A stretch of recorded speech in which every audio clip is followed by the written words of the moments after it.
La slem happy nga kwa pen pao ya jik snow jonga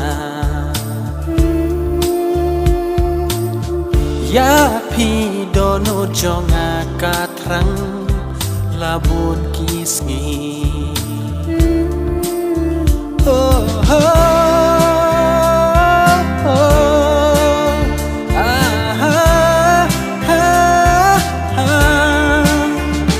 banyak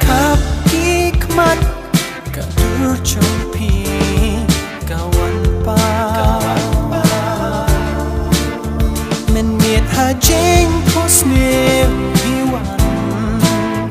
pi bendo tiado dem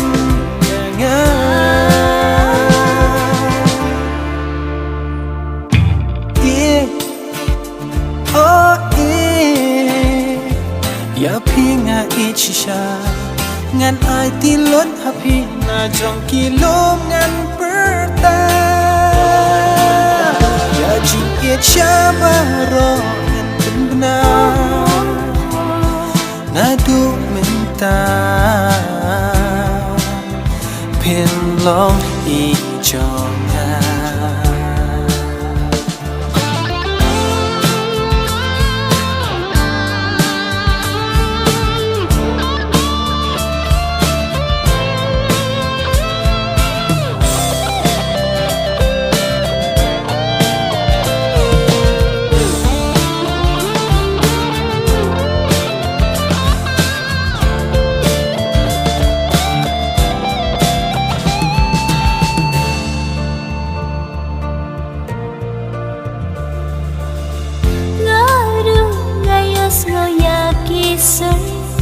hati dong skor jonga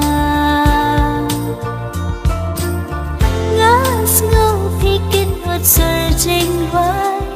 man bakot it yang ngam las tho balai shisha kula dan bakwaya don hot jonga kal el pelakak yang sem jonga wat kijing sati basawa kisno tiang hikom kadoi tara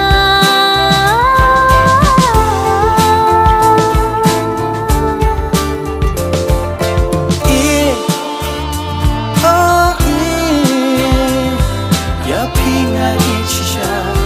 ngan ai tin lot